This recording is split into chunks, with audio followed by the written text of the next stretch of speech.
All right, I'm here with Phil. Phil, your first time joining the Sooner Gooners today. 3 points, but still not as impressive as we'd like it. No, a little bit dodgy. I mean, especially with them getting a red card within the first 15, 16 minutes, you would have thought our attacking form would take us forward and score more goals, but it's the same story every single week. We don't score enough goals. We don't have a good enough striker that's going to score enough goals for us week in, week out. Giroud's perfectly fine, Walker's perfectly fine, but we need someone better that's more consistent on a weekly basis. We didn't even create enough chances in today's game to score that many goals. We had about maybe 5, 6 shots on target that were very comfortable saves for Tim Gruel today. And so it's just difficult when we don't create those chances. Did you like Theo starting in place of Giroud? Yes and no. I would have preferred Giroud in today's game. I might have preferred Theo against Liverpool, which is just one of those things. Theo and Giroud are completely different. Obviously, Giroud's about as slow as a tortoise is, and Theo can run the pace. Theo's maybe not as good a finisher as Giroud. Giroud's a better finisher, but then you have to find which one who's going to start. And obviously Giroud maybe didn't score last week. That's why he starts Theo this week.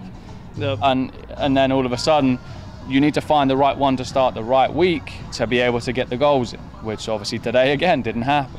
Do we put all the blame on the striker? I mean, does it really just come down to signing a new striker, or does the midfield deserve a little bit more criticism for not contributing more goals? Our midfield, I think, score a lot of goals, to be quite frank, as opposed to anybody else in the Premier League. I think you looked at Santi Cazorla last year, he created a lot of chances and scored quite a few goals. The Ox again, today, he scored the goal. Theo missed a sitter from 4 yards.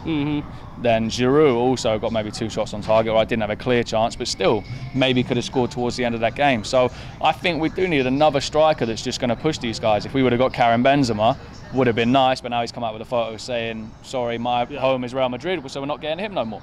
And so there's always so many things that so many people could get. Cavani, all this, Aubameyang, and we're not getting any of them. We're just not, 'cause we're typical Arsenal who don't buy nobody. We're the only team in the Premier League that hasn't bought an outfield player.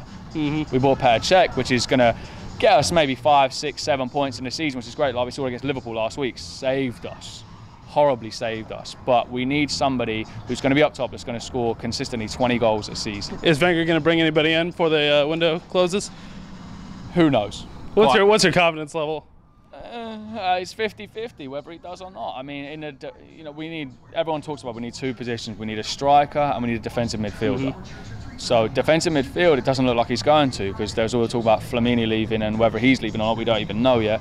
And so Arteta, he seems comfortable with Stamford, because Arteta is still our club captain. So he's not going to get rid of him. Coquelin's clearly the starter in that defensive midfield role. And then he's got Arteta as a backup and Flamini behind him. So I don't think he'll buy a defensive midfielder.